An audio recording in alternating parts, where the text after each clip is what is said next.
여러분은 한국의 음식 중 무엇을 가장 좋아하시나요? 한국의 불고기를 시작으로 김치, 불닭볶음면, 믹스커피 등 많은 음식들이 외국인들의 입맛을 사로잡고 있는데요. 최근 영국에서는 한국의 과자가 열풍을 일으키고 있다고 합니다. 도대체 어떤 과자가 외국인의 입맛을 사로잡았을까요? 여러분의 좋아요 버튼에 힘을 얻어 비디오를 재생하겠습니다. 바로 지금 오늘의 사연 시작하겠습니다. 안녕하세요. 저는 캐서린이라고 합니다. 영국에서 태어나고 자랐고 현재 런던 근교에서 살고 있어요. 직장에서는 마케팅 관련 일을 하고 있고 집에서는 9살 딸을 키우는 엄마이기도 합니다. 제 딸 메이플은 활발하고 호기심이 많은 아이예요. 무엇이든 한번 꽂히면 끝까지 파고드는 성격이라 요즘은 우주와 공룡에 푹 빠져 있습니다. 그런데 며칠 전 메이플이 새로운 최애를 발견했습니다. 바로 한국 과자예요. 이 이야기를 제보하는 이유는 단순합니다. 처음엔 딸이 그냥 새로운 간식에 관심을 가지는 정도라고 생각했어요. 하지만 그 작은 관심이 점점 커지면서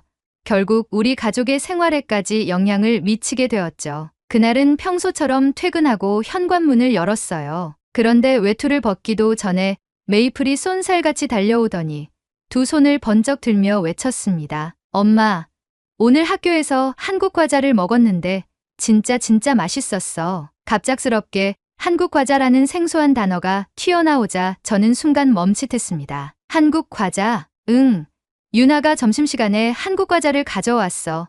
친구들한테 하나씩 나눠줬는데 엄마, 그거 엄청 맛있어. 달콤하고 바삭하고 입에서 사르르 녹아. 메이플은 마치 보물을 발견한 사람처럼 손짓을 섞어가며 열정적으로 설명했어요. 엄마, 우리도 그거 살 수 있어? 딸이 이렇게까지 흥분한 걸 보니 대체 어떤 맛이길래 저렇게 반하는 건지 궁금해졌습니다. 어릴 적 저도 처음 초콜릿을 맛봤을 때 그렇게 신났던 기억이 떠올랐어요. 그래? 그렇게 맛있었어? 응. 엄마도 먹어보면 깜짝 놀랄걸? 저는 웃으며 고개를 끄덕였습니다. 그럼 어디서 파는지 한번 알아볼까? 메이플은 당장이라도 사러 가고 싶다는 듯 옆에서 조바심을 내며 저를 바라보았어요. 저는 휴대전화를 꺼내 검색창에 한국 과자라고 입력했습니다. 메이플이 고른 사진을 보니 바삭하고 달콤한 전통 과자들이었어요. 그런데 문제는 영국에서는 안 파나? 대형 마트 웹사이트를 뒤져보았지만 어디에서도 해당 제품이 검색되지 않았습니다. 유명한 온라인 쇼핑몰에서도 마찬가지였어요. 엄마, 찾았어? 메이플이 기대 가득한 눈빛으로 저를 올려다보았지만 저는 난감한 표정으로 고개를 저었습니다. 영국에서는 쉽게 구할 수 없는 것 같아. 순간 메이플의 얼굴이 실망으로 변하는 것이 보였습니다. 정말? 그럼 난 이제 다시 못 먹는 거야? 이 작은 몸집에서 나오는 깊은 한숨이 어찌나 안쓰러운지 저는 괜히 미안한 마음이 들었어요. 아니, 방법이 있을 거야. 우리가 한번 찾아보자. 그러자 메이플의 눈이 다시 반짝였습니다. 진짜? 우리 진짜 찾을 거야? 그럼 엄마랑 메이플이 힘을 합쳐서 한국 과자를 찾아보자. 그렇게 우리 모녀의 한국 과자 찾기 프로젝트가 시작되었습니다. 다음 날 아침 메이플은 평소보다 훨씬 부지런히 준비를 마쳤습니다. 양치질도 서둘렀고 아침 식사도 남김없이 먹었어요. 왜 이렇게 서두르나 했더니 학교에 가서 유나에게 꼭 물어볼 게 있다고 했습니다. 엄마, 오늘 유나한테 한국 과자 어디서 샀는지 꼭 물어볼 거야. 메이플은 신이 나서 책가방을 매며 선언하듯 말했어요. 저는 빙그레 웃으며 고개를 끄덕였습니다. 그래, 잘 물어보고 와. 우리도 살 수 있으면 좋겠다. 메이플은 현관문을 열고 뛰어나가더니 등교길에서도 혼잣말을 중얼거렸습니다. 오란다. 참살선과 조청유과 이름을 까먹으면 안 돼. 딸의 열정이 대단해 보였지만 이 정도로 빠질 줄은 몰랐어요. 과연 한국 과자가 뭐길래 이렇게까지 좋아하는 걸까? 그날 오후 메이플이 학교에서 돌아오자마자 가방도 내려놓지 않은 채로 저를 찾아왔습니다. 엄마, 유나가 엄마한테 물어봤대. 한인마트에서 샀대. 한인마트? 응.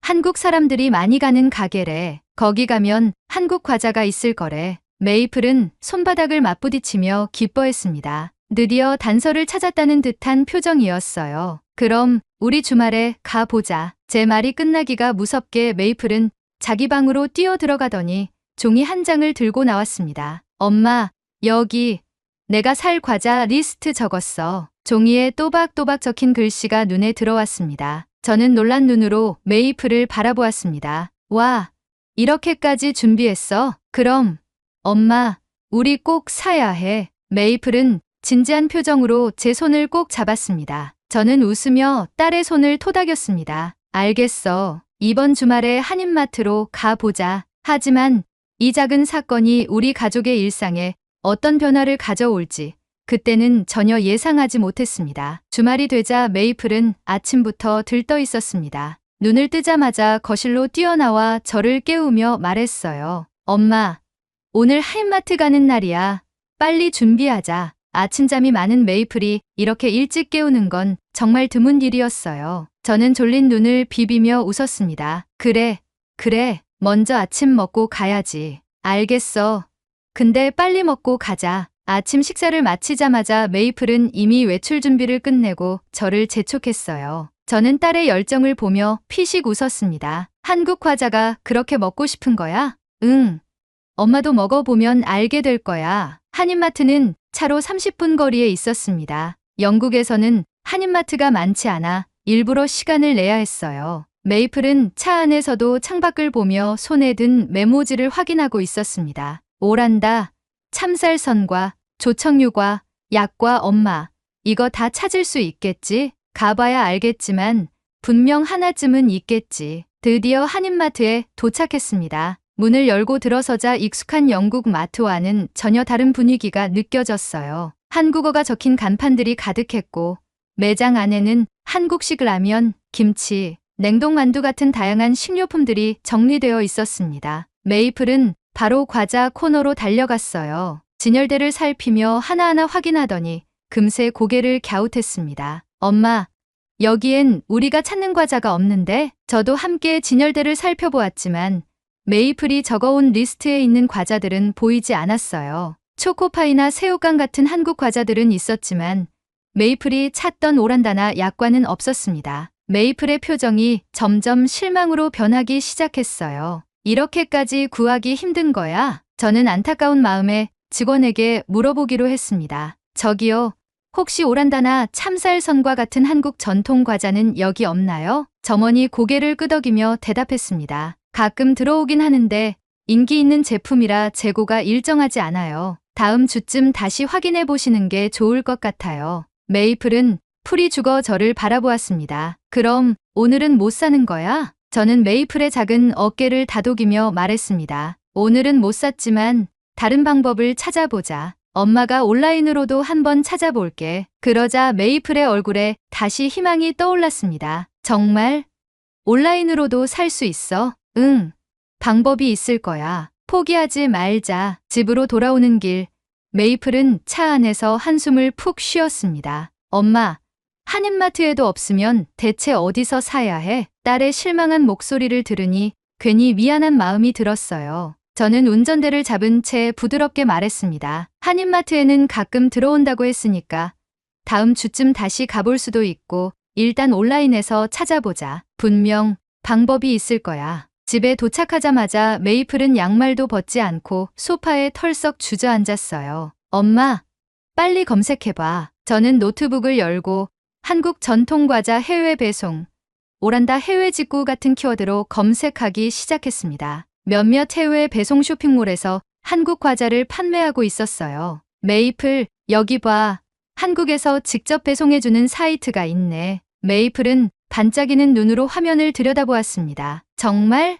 그럼 주문하자. 그런데 문제는 배송비였습니다. 과자 한 봉지는 몇 파운드 정도였지만 한국에서 영국까지 배송하는 비용이 너무 비쌌어요. 심지어 일부 제품은 배송 기간이 몇 주씩 걸리는 경우도 있었습니다. 엄마, 이거 너무 오래 걸려. 그러게, 그리고 배송비가 과자보다 더 비싸네. 메이플은 입을 삐쭉 내밀고 팔짱을 꼈습니다. 과자 하나 사는 게 이렇게 어려울 줄이야. 저도 깊은 한숨이 나왔어요. 하지만 포기할 순 없었어요. 이 정도로 딸이 좋아하는 걸 그냥 넘어갈 수는 없었습니다. 그때 메이플이 번뜩이는 눈으로 저를 쳐다보며 말했어요. 엄마, 유난의 엄마한테 직접 물어보면 안 돼? 저는 순간 당황했어요. 다른 학부모에게 개인적으로 연락하는 건 조금 망설여졌거든요. 하지만 곰곰이 생각해보니 유나의 엄마는 한국 분이니까 좋은 정보를 알고 있을지도 몰랐어요. 그게 신뢰가 되진 않을까? 아니야. 유난의 엄마는 방법을 알고 있을 거야. 메이플의 눈빛은 단단했습니다. 저는 결국 고개를 끄덕이며 대답했어요. 좋아. 그럼 유난의 엄마에게 한번 연락해 볼게. 그렇게 저는 유나의 엄마에게 조심스럽게 연락을 해보기로 했습니다. 혹시라도 좋은 방법을 알게 된다면 메이플이 원하는 과자를 찾을 수 있을지도 몰랐어요. 유나의 엄마에게 연락을 해야 한다고 생각하니 조금 망설여졌습니다. 사실 학부모 모임에서 몇 번 본 적은 있지만 개인적으로 연락을 해본 적은 없었거든요. 하지만 메이플이 간절히 바라보고 있는 모습을 보니 더 이상 주저할 수 없었습니다. 휴대전화를 들고 유나 엄마, 지혜 씨에게 문자를 보냈습니다. 안녕하세요, 지혜 씨. 저는 메이플 엄마 캐서린이에요. 다름이 아니라 메이플이 유나가 준 한국 과자를 정말 맛있게 먹었어요. 혹시 어디서 살 수 있는지 알려주실 수 있을까요? 보내고 나니 괜히 긴장이 됐어요. 신뢰가 되진 않았을까? 너무 뜬금없는 질문은 아니었을까? 하지만 몇 분 뒤 지혜 씨에게서 답장이 왔습니다. 안녕하세요, 캐서린 씨. 메이플이 그렇게 좋아했어요? 귀엽네요. 한국 전통 과자는 한인마트에서도 찾기 어렵죠. 혹시 이번 주에 시간 괜찮으시면 저희 집 근처에서 차 한잔 하면서 이야기 나눌까요? 뜻밖의 초대였습니다. 저는 조금 놀랐지만 감사한 마음이 먼저 들었어요. 네. 그럼 이번 주 금요일 오전에 괜찮으세요? 우리는 그렇게 금요일 오전 카페에서 약속을 잡고 만나기로 했습니다. 대망의 금요일, 약속 장소인 카페에 도착하니 지혜 씨가 먼저 와 있었습니다. 밝은 미소로 저를 맞이하며 손을 흔들었어요. 캐서린 씨, 반가워요. 저도요. 이렇게 만나게 돼서 기뻐요. 우리는 커피를 주문하고 자리에 앉았습니다. 인사를 나누고 본론으로 들어갔어요. 메이플이 한국 과자를 그렇게 좋아할 줄은 몰랐어요. 한인마트에서도 못 찾아서 온라인 배송까지 알아봤는데 쉽지 않더라고요. 그러자 지혜 씨가 웃으며 고개를 끄덕였습니다. 그럴 만해요. 요즘 한국 전통 과자는 해외에서도 인기가 많아서 쉽게 구하기 어려울 때가 많아요. 그렇군요. 그런데 한국에서는 흔한 과자인가요? 지혜 씨는 고개를 끄덕이며 말했습니다. 네. 어릴 때부터 많이 먹었어요. 특히 약과 같은 경우는 명절 때 자주 먹는 과자고요. 그런데 참 신기해요. 예전엔 외국에서 한국 전통 과자에 관심이 많지 않았는데 요즘엔 이렇게 찾는 분들이 많아졌어요. 저는 문득 떠오르는 게 있었습니다. 초코파이도 예전에 영국에서 유명해졌던 거 기억하세요? 네. 초코파이요? 지혜 씨는 고개를 갸웃하며 저를 바라보았어요. 저는 웃으며 설명을 이어갔습니다. 박지성 선수 아시죠? 맨체스터 유나이티드에서 뛸 때 동료 선수들에게 초코파이를 선물했었잖아요. 그걸 선수들이 SNS에 올리면서 초코파이가 영국에서 갑자기 유명해졌어요. 지혜 씨는 흥미롭다는 듯 눈을 반짝이며 말했습니다. 맞아요.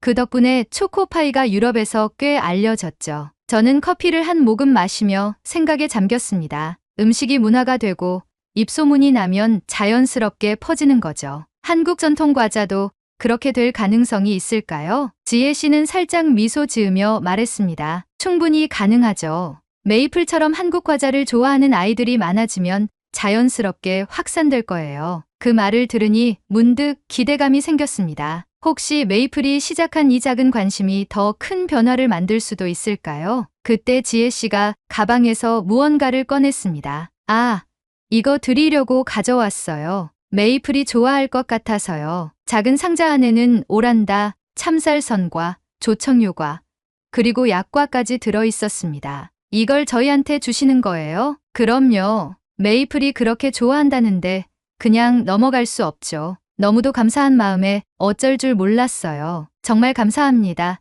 지혜 씨, 메이플이 보면 엄청 좋아할 거예요. 지혜 씨는 웃으며 말했습니다. 다음번엔 메이플이 직접 한국 과자를 만들어 보는 건 어때요? 그 말에 저는 눈을 크게 떴습니다. 직접이요? 네. 사실 약과 같은 건 집에서도 만들 수 있어요. 다음에 같이 만들어 봐요. 예상치 못한 제안에 저는 놀라면서도 흥미가 생겼습니다. 좋아요. 메이플도 엄청 좋아할 것 같아요. 그렇게 한국 과자에 대한 우리의 대화는 더 깊어졌고, 저는 이 만남이 단순한 과자 찾기가 아니라 새로운 문화를 경험하는 특별한 계기가 되고 있음을 느꼈습니다. 카페에서 집으로 돌아오는 길, 제 가방에는 지혜 씨가 건네준 한국 과자 세트가 들어 있었습니다. 오란다, 참쌀선과 조청유과, 그리고 약과까지. 메이플이 이걸 보면 어떤 반응을 보일까 생각하니 절로 웃음이 나왔어요. 집에 도착하자마자 메이플이 현관까지 뛰어나왔습니다. 엄마, 유난의 엄마랑 만났어? 응. 그리고 아주 특별한 걸 받아왔지. 제가 가방에서 상자를 꺼내는 순간 메이플의 눈이 동그래졌어요. 뭐야? 뭐야? 설마. 상자를 열자 다양한 한국 전통 과자들이 가지런히 담겨 있었습니다. 메이플은 두 손을 입에 가져가더니 믿기지 않는다는 표정으로 저를 바라봤어요. 엄마 진짜야? 우리 드디어 찾은 거야? 맞아. 유난의 엄마가 메이플이 좋아할 것 같아서 주셨어. 메이플은 감격한 듯 상자를 한참 들여다보더니 조심스럽게 손을 뻗어 약과를 집어 들었습니다. 엄마, 이게 바로 유나가 말했던 약과야. 그러고는 망설임 없이 한 입 빼어 물었어요. 바삭한 겉면이 부드럽게 씹히면서 안에서 달콤한 조청향이 퍼졌습니다. 메이플의 얼굴이 순간 행복으로 가득 차더니 환하게 웃으며 외쳤어요. 엄마, 이건 정말 최고야. 한국 가야겠어. 저는 피식 웃으며 약과를 하나 집어 들고 한 입 먹어보았습니다. 솔직히 저는 단순한 전통 과자일 거라고 생각했어요. 그런데 입안에 퍼지는 깊고 풍부한 단맛과 씹을수록 고소한 맛이 어우러지면서 예상보다 훨씬 매력적인 맛이었어요. 이렇게 맛있는 걸 왜 이제야 알았지? 메이플은 이미 오란다까지 하나 집어 들고 바삭하게 씹고 있었습니다. 엄마, 우리 이거 또 살 수 있어? 쉽진 않겠지만 방법을 찾아보자. 그리고 유난의 엄마가 직접 만들어 보는 것도 좋겠다고 했어. 직접 만든다고? 응. 약과 같은 건 집에서도 만들 수 있대. 메이플은 눈을 반짝이며 고개를 끄덕였습니다. 그럼 우리 꼭 만들어 보자.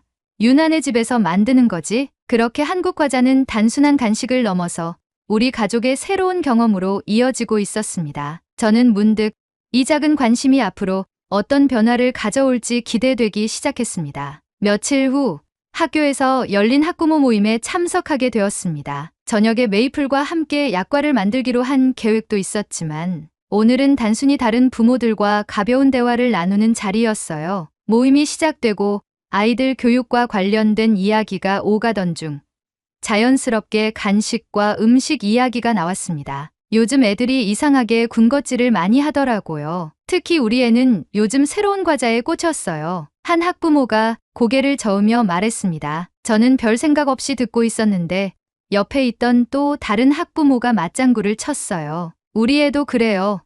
요즘 유나한테 뭔가를 얻어먹었는데 그 뒤로 계속 그걸 찾더라고요. 유나?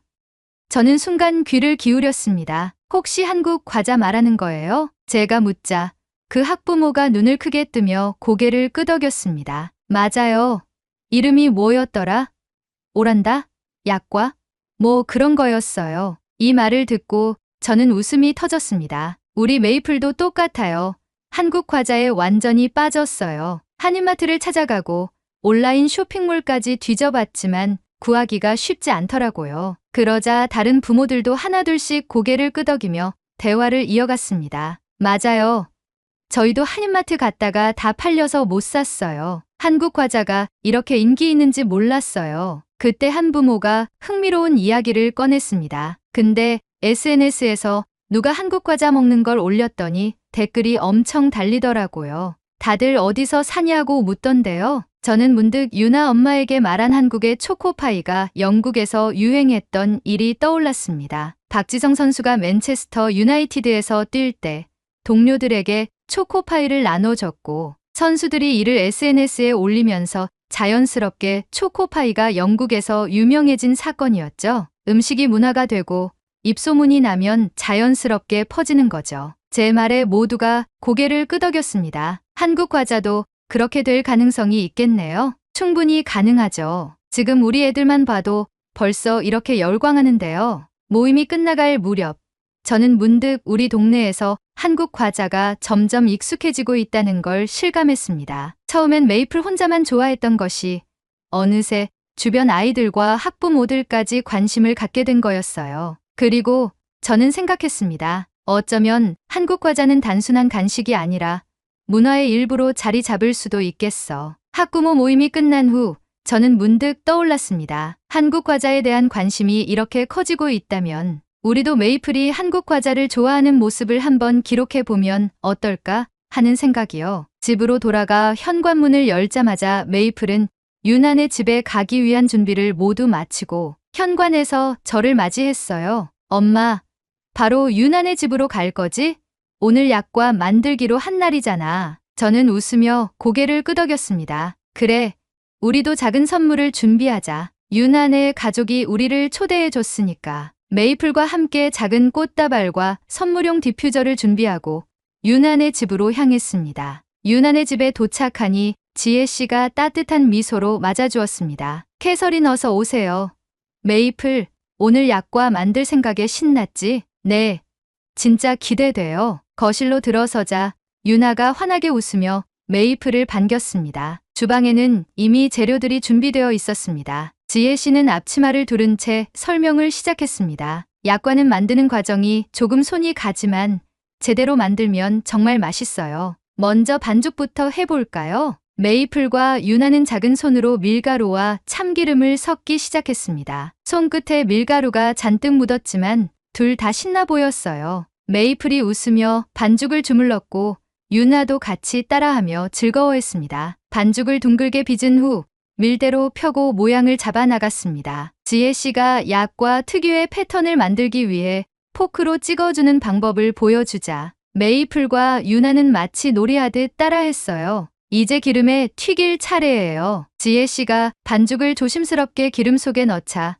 노릇하게 부풀어 오르기 시작했습니다. 메이플과 유나는 눈을 반짝이며 그 모습을 지켜봤어요. 우와, 진짜 약과처럼 변하고 있어. 노릇하게 튀겨진 약과를 건져내고 조청에 담가 단맛을 입히는 과정까지 마치자 드디어 완성된 약과가 접시에 담겼습니다. 메이플은 한 개를 집어들어 신중하게 한 입 빼어 물었습니다. 와, 엄마, 이거 진짜 맛있어. 저도 약과를 하나 맛보았습니다. 시중에서 파는 것보다 훨씬 깊고 고소한 맛이었어요. 직접 만들어서 그런지 더 맛있네요. 유나의 아빠도 오셔서 함께 시식하며 웃었습니다. 아이들이 이렇게 좋아하니 저희도 기쁘네요. 메이플 덕분에 약과를 이렇게 만들어 보게 될 줄 몰랐어요. 지혜 씨는 따뜻한 미소를 지으며 말했습니다. 음식 하나가 이렇게 사람을 이어줄 수도 있죠. 그 말을 들으며 저는 문득 생각했습니다. 처음에는 단순히 딸이 좋아하는 과자를 찾기 위한 여정이었는데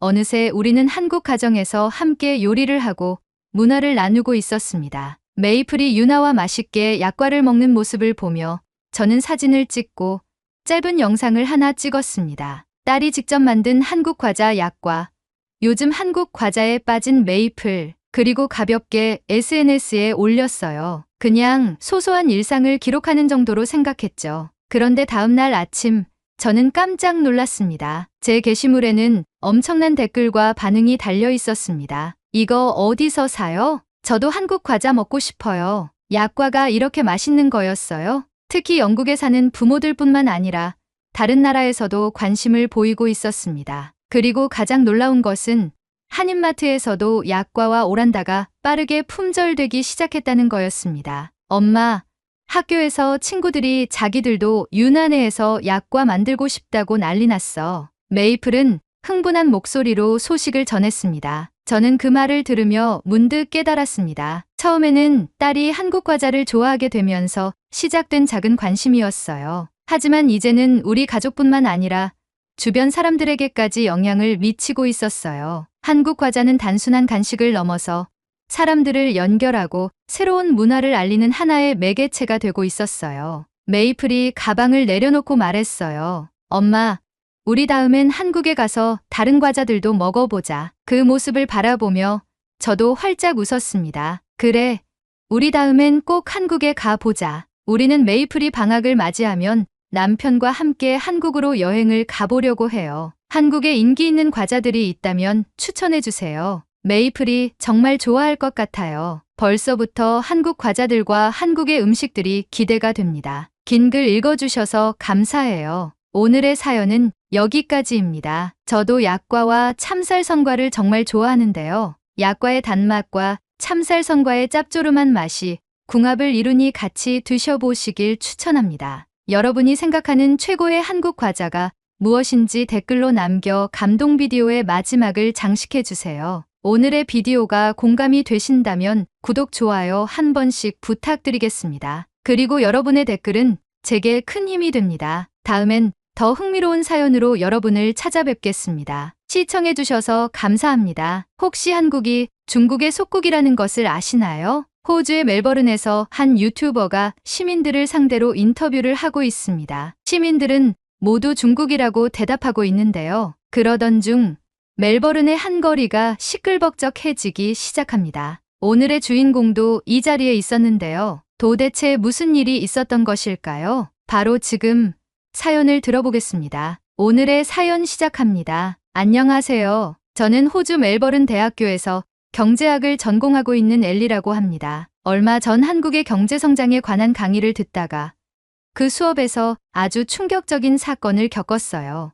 그리고 그 이후에 한국의 역사에 관련된 놀라운 사건이 있어서 이렇게 사연을 보냅니다. 제가 들었던 수업은 아시아 경제 발전사였고 교수님은 한국의 놀라운 경제 발전 과정을 설명하고 있었죠. 처음에는 일본 식민지 시절과 한국전쟁으로 인해 극도로 피폐해졌던 한국의 상황에 대해 설명해 주셨는데 그 시절 한국의 GDP가 가나보다도 낮았다고 하셨어요. 당시의 경제적 빈곤을 생각하면 한국이 어떻게 이렇게 발전했을까 궁금하지 않을 수 없었죠. 강의는 교수님이 한국전쟁 직후 남한이 얼마나 가난하고 파괴된 상태였는지 사진 자료를 보여주며 설명하는 것으로 시작되었어요. 1950년대 초반 한국전쟁이 끝난 직후 한국의 경제 상황은 매우 열악했습니다. 당시 한국의 1인당 GDP는 67달러에 불과했죠. 그 당시 가나보다도 낮은 수준이었고 대부분의 산업 기반이 파괴되어 경제는 거의 붕괴 직전이었습니다.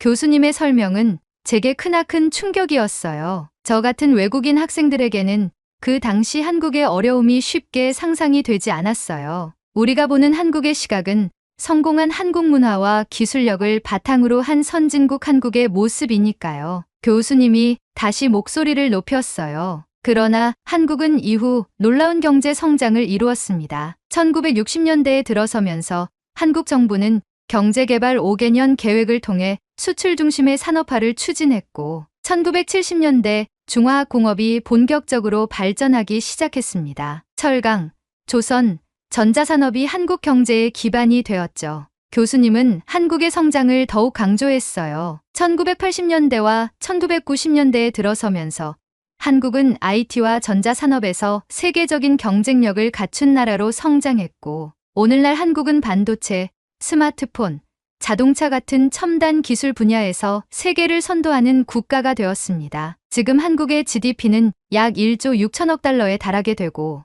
여러분이 지금 서 있는 호주에 이어 13위를 기록하고 있죠. 한국은 전 세계에서 가장 빠르게 성장한 국가 중 하나이고 유례없는 성장 속도를 가진 유일한 나라입니다. 한국의 이러한 경제 성장률은 이제 전 세계의 여러 국가들의 경제 성장의 본보기가 되고 있죠. 저는 교수님의 이야기를 들으며 깊은 인상을 받았어요. 이렇게나 가난했던 나라가 어떻게 이렇게 빠르게 세계 경제 강국으로 자리 잡을 수 있었을까라는 생각에 놀랍기도 하고 존경스럽기도 했어요. 모두가 교수님의 강의에 몰입하고 있던 그 순간 저의 오른쪽 끄트머리에 그룹지어 앉아있던 중국인 유학생들 중 샤오밍이 손을 들었어요. 그의 표정에는 어딘가 불만이 섞여 있는 듯 했고 손을 들다 못해 흔들기 시작했죠. 교수님은 샤오밍에게 발언권을 주었고 샤오밍은 깊은 한숨을 내쉰 후 교수님의 말을 반박하기 시작했어요. 교수님, 한국이 경제적으로 성장한 건 맞지만 그것이 전부 한국 스스로 이룬 성과는 아니지 않습니까? 미국의 전폭적인 경제적 지원과 군사적 보호 덕분에 가능했던 것 아닙니까? 샤오밍은 도전적인 목소리로 말을 이어갔어요. 미국은 한국전쟁 당시 남한을 통해 한반도를 장악하려 했고 중국이 참전하지 않았다면 남한은 결국 미국의 식민지처럼 되었을 겁니다. 중국은 미국으로부터 한국의 식민지화를 막기 위해 참전한 겁니다. 그 순간 강의실 분위기는 싸해졌어요. 학생들은 이게 무슨 소리냐고 수군대기 시작했고, 몇몇 학생들은 교수님의 말이 틀린 것이냐고 소곤대기 시작했죠. 샤오밍의 발언은 교수님의 설명과는 완전히 다른 시각에서 나온 것이었기에 학생들 사이에서는 긴장감이 감돌았고, 저 역시 그 상황에 어떤 반응을 해야 할지 몰랐어요. 교수님은 잠시 침묵하시다가 차분한 목소리로 말씀하셨어요. 샤오밍, 중국이 한국전쟁에 참전한 이유에 대해 좀 본인이 아는 지식을 더 구체적으로 설명해 줄 수 있나요? 샤오밍의 주변 중국 친구들은 미소를 띠기 시작했고, 샤오밍은 기다렸다는 듯 말을 이어갔어요. 중국은 미국의 제국주의적 확장을 막기 위해 참전했습니다. 우리는 이 전쟁을 항미원조 전쟁이라고 부릅니다. 미국은 한반도를 통해 아시아에서 패권을 주려 했고, 이를 막기 위해 우리는 북한을 도운 겁니다. 만약 우리가 참전하지 않았다면 한반도 전체가 미국의 영향권 아래 놓였을 것입니다. 그의 목소리에는 자신감이 가득했어요. 미국은 한국을 자신들의 식민지처럼 만들려고 했고, 중국이 이를 저지하게 되며 오늘날의 한국이 만들어진 것입니다. 그의 말이 끝나자마자 강의실은 다시 조용해졌습니다. 학생들은 그의 말을 경청하며 생각에 잠긴 듯 했어요. 하지만 이 정적은 일순간 깨지고 말았습니다. 한국인 유학생 준호가 벌떡 일어나 교수님께 발언권을 요청했습니다. 교수님은 손짓으로 발언하라고 했고, 준호는 침착하면서도 단호한 목소리로 말하기 시작했죠. 샤오밍,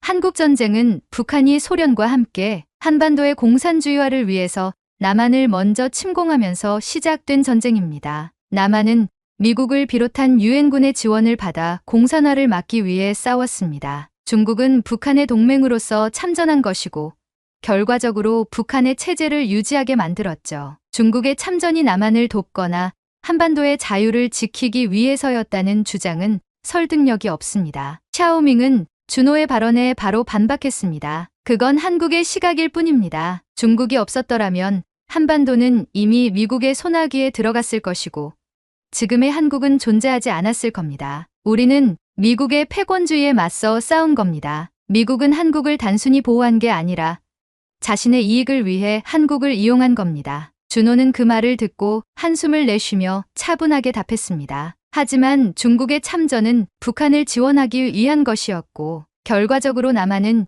유엔군과 함께 공산화를 막아냈습니다. 남한의 경제 성장은 전쟁 이후 스스로 자립하며 이루어낸 성과입니다. 중국의 참전이 한국의 경제 성장에 기여했다고 보기는 어렵습니다. 강의실 안은 다시 긴장감으로 가득 찼고, 교수님은 다시 중재에 나서셨습니다. 여러분, 지금 우리가 다루는 주제는 매우 민감한 주제입니다. 각자의 시각에 따라 의견이 다를 수 있지만 중요한 것은 역사적 사실에 근거해 논의를 이어가는 것입니다. 좋습니다. 여기 수업을 듣는 모든 학생 여러분에게 과제를 드리겠습니다. 이번 과제로 한국전쟁의 발발 원인과 각국의 참전 배경을 연구해서 보고서를 작성, 제출해 주시기 바랍니다. 개인적인 견해가 아닌 객관적인 자료를 바탕으로 제출해 주시기 바랍니다. 교수님의 말이 끝나고 샤오밍을 포함한 중국인 유학생 무리는 중국어로 무어라 중얼거리며 강의실을 나갔습니다. 준호도 아무 말 없이 가방을 싸고 강의실을 벗어났죠. 저는 두 사람의 논쟁을 지켜보면서 혼란스러웠어요. 무엇이 진실인지,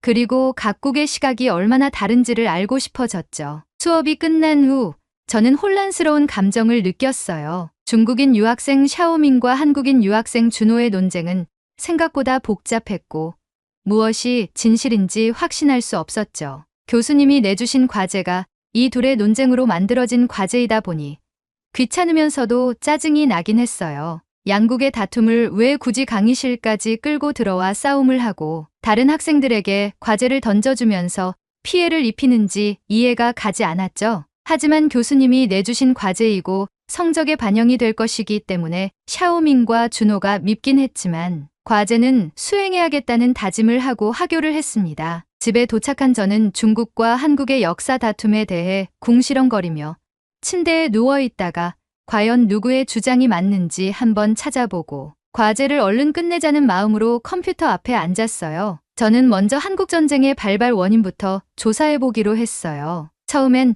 어떻게 보고서의 초반부를 작성해야 할지에 대해 막막했습니다. 하지만 인터넷에서 논문과 학술 자료를 찾기 시작하면서 조금씩 퍼즐이 맞춰지기 시작했죠. 제가 찾은 자료들은 하나같이 1950년 6월 25일 북한이 남한을 침공하면서 한국전쟁이 발발했다는 사실을 명확히 하고 있었어요. 당시 소련의 지원을 받은 북한이 남한을 공격했고 남한은 유엔의 도움을 요청했어요. 그 결과 유엔군이 남한을 방어하기 위해 참전하게 되었죠. 이 사실을 바탕으로 저는 준호의 주장이 역사적으로 더 신뢰할 수 있음을 깨닫게 되었어요. 한국전쟁은 북한의 남침으로 시작되었고 유엔군의 참전은 남한을 지키기 위한 국제사회의 대응이었다는 점이 분명해졌어요. 샤오밍이 말했던 것처럼 중국이 참전한 것은 미국의 식민지화를 막기 위해서가 아니라 북한의 공산체제를 보호하기 위해였다는 점도 자료를 통해 확인할 수 있었어요. 중국의 시각에서 보면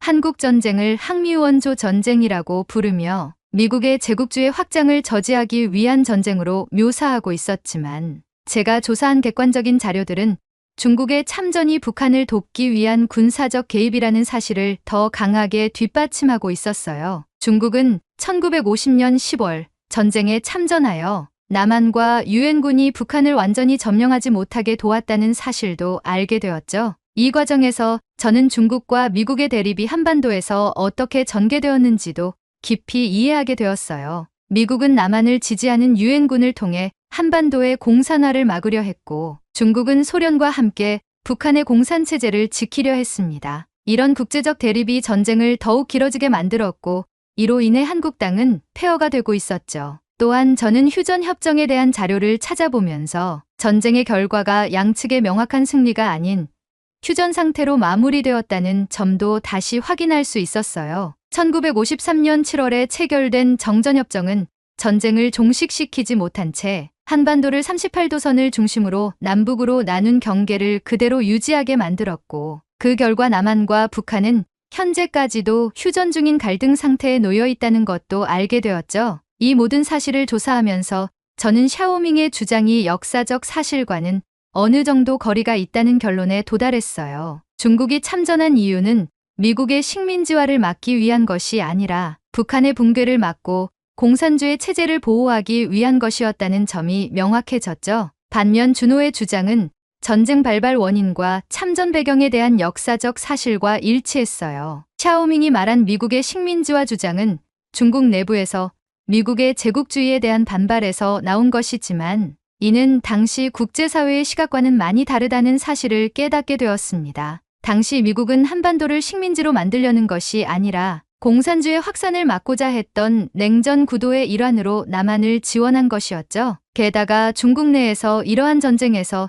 자국의 우월함을 드러내고 민족의 단합을 고취하기 위해서 애국주의 성향이 강한 교과서와 왜곡된 역사를 다룬 영화들로 중국인들의 사상교육을 하게끔 한다는 것도 알았죠. 대표적으로 이름도 처음 들어보는 장진호, 지원군이라는 영화는 한국전쟁을 바탕으로 미국의 침탈을 막고 한국을 수호하려는 중국 군인들의 피땀 어린 전투와 희생을 부각시키는 영화를 중국 내에서 개봉하였고 이 영화들은 중국에서 1조 원에 달하는 흥행 수입을 기록했다는 내용을 보며 중국이 정말 자국 내에서 애국주의적 역사 교육만 주입하고 있다는 것을 깊이 있게 느끼게 되었어요. 조사를 마치고 나니 준호가 왜 그렇게 차분하면서도 단호하게 샤오밍의 주장을 반박했는지 이해할 수 있었어요. 그는 사실에 근거해 이야기하고 있었고 그의 주장이 더 신뢰할 수 있는 이유도 분명했죠. 준호의 말이 사실이라는 것을 확인한 후 저는 준호와 더 많은 이야기를 나누고 싶어졌어요. 한국전쟁에 대해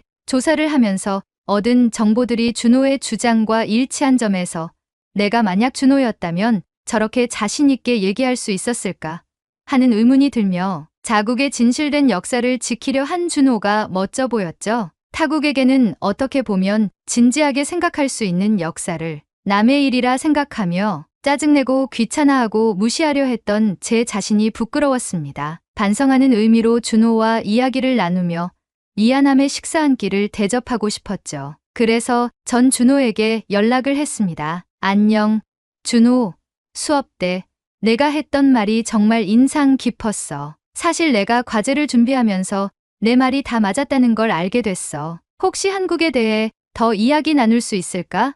밥 먹으면서 대화하면 좋을 것 같아. 준호는 흔쾌히 제 제안을 받아주었어요. 엘리, 고마워. 나도 밥 먹으면서 더 이야기 나눈다면 좋지. 멜버른 시내에서 만날까? 그렇게 우리는 멜버른 중앙 시계탑에서 만나기로 했어요. 약속 당일 저는 조금 일찍 도착해서 준호를 기다리고 있었어요. 센트럴 광장의 복잡한 풍경을 보며 한국전쟁이라는 먼 나라의 역사가 오늘날에도 이렇게 중요한 대화 주제가 될 수 있다는 사실이 새삼스럽게 느껴졌어요. 그때 갑자기 한 아시아인 남성이 저에게 다가왔어요. 그는 카메라를 든 남자와 함께 있었고 저에게 다가와 질문을 던졌죠. 안녕하세요. 혹시 인터뷰 잠깐 가능할까요? 저희는 유튜버인데 질문에 대한 자신의 생각만 말씀해 주시면 돼요. 저는 조금 당황했지만 특별히 할 일이 없었으니 인터뷰에 응하기로 했어요. 그는 바로 질문을 던졌습니다. 혹시 한국은 역사적으로 어느 나라의 속국이었는지 알고 계신가요? 이 질문을 들으니 제 머릿속에는 샤오밍과 준호의 논쟁이 떠올랐어요. 저는 조심스럽게 답했죠. 한국은 역사적으로 중국과 종번 체제 속에서 외교 관계를 맺어왔지만 속국은 아니었어요. 한국은 자주적인 국가로서 독립된 역사를 유지해왔죠. 그는 제 답변에 약간 당황한 듯이 고개를 갸웃거리며 다시 질문을 던졌어요. 하지만 한국은 오랫동안 중국의 영향 아래에 있었고 중국의 힘 덕분에 국가로서 유지될 수 있었다는 것을 알고 있습니까? 중국은 한반도를 보호해준 대국이었잖아요. 그 순간 저는 샤오밍이 떠올랐어요. 이 남자도 샤오밍처럼 중국의 시각에서 한국 역사를 왜곡하려 하면서 자신들이 원하는 답을 카메라에 담으려고 하고 있었죠. 저는 약간의 반감이 들기 시작했고 좀 더 확신을 가지고 대답했어요. 아니요. 한국은 독립적인 역사를 가진 나라예요. 중국과의 관계가 있었던 건 사실이지만 그것이 한국을 속국으로 만들었다는 정보는 찾지도 보지도 못했어요. 한국은 자주적인 나라로 지금까지 존재해 온 걸로 기억합니다. 그는 제 말을 듣고 잠시 멈칫하더니 저에게 웃으며 답했습니다. 아, 그렇군요. 당신은 그렇게 생각하시나 보군요. 감사합니다. 저는 이렇게 무마하려는 모습이 불편했어요. 그리고 불편함이 불쾌함으로 바뀌는 순간을 목격했죠. 유튜버는 카메라맨을 향해 손날로 목을 그으며 촬영 종료를 하라고 했고 카메라맨을 카메라를 내렸어요. 그러고 나서 카메라맨과 함께 제게 등을 쥐고 걸어갔죠. 그런데 그 순간 저는 그들이 중국어로 대화를 나누는 것을 들었어요. 중국어 특유의 오르락내리락하는 성조와 발음이 들렸고 그들은 제 쪽을 눈을 흘기며 대화를 했죠. 그들의 취하는 모션과 대화 내용이 마치 이런 말이 통하지 않네 라는 느낌을 주었고 그 모습이 너무 불쾌했어요. 저는 그들이 인터뷰를 통해 자신들의 주장을 어떻게든 정당화하려 하고 자신들의 주장에 힘을 실으려는 의도를 가지고 있었다는 것을 느꼈어요. 그렇게 불쾌함이 쌓이던 중 준호가 저를 불렀어요. 저는 준호에게 방금 있었던 일을 이야기했어요. 준호, 방금 나에게 중국 유튜버가 와서 한국 역사를 왜곡하려고 했어. 한국을 마치 중국의 속국이라는 답변을 받으려고 질문을 던지면서 다니던데 준호는 그 말을 듣고 표정이 굳어졌어요. 그래? 그들이 어디로 갔는지 알아?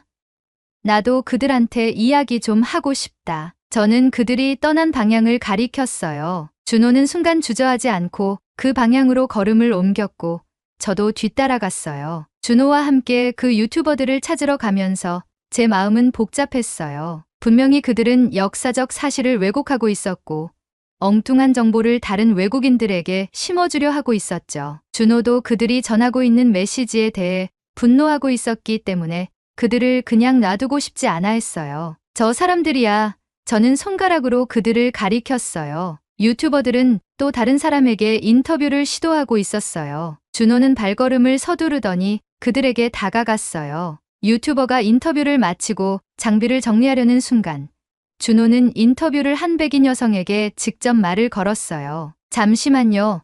방금 어떤 이야기를 하고 있었는지 물어봐도 될까요?